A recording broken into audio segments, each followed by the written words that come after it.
How to overcome the fear of selling. It's a stranger thing, but a lot of us don't like asking for money for our time.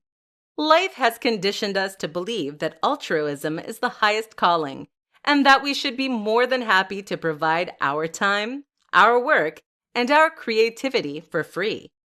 It therefore comes extremely unnaturally when we try to sell something for cash.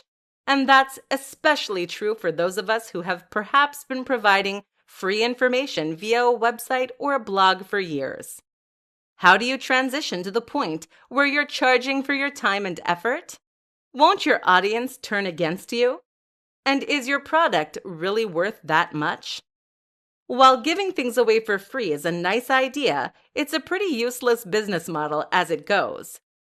In order to make a living doing what you love, you need to be willing to charge, and that means overcoming the fear of selling. Here's what you need to do. First, buy. Spend time in the shoes of your audience by buying the products that you are competing with. See what they are offering and see what it feels like. Do you feel like you got good value? And importantly, is this the kind of value you can offer? If the answer is yes, and if that seller is still popular, then chances are that you can charge for what you're doing too.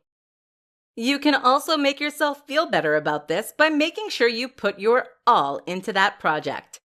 Pull out all the stops to make this something truly great. And that way, you can sell with absolute confidence that your audience will be happy with what they receive.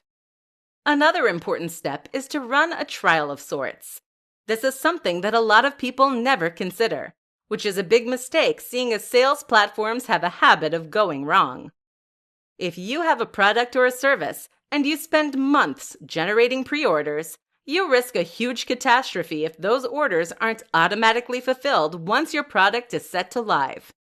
To make sure this doesn't happen, have a test run and try buying from yourself or getting friends and family to do so. This way, you can see that everything is running smoothly, so at least you won't need to worry about that. If you are still anxious, you can also try offering a smaller product to begin with. That might mean selling a very small report or training program for $10 instead of selling an ebook or online course for $90. This is a great way to get your feet wet and to get a feel for selling. Once you see how positive the reaction is, you'll have no qualms about working on your next, bigger follow-up project. Finally, if you still have the fear, consider accepting pre-orders for an unfinished product. This is excellent as it forces you to build the product and try. Wait for a moment of courage, announce that you are taking pre-orders, and then go for it.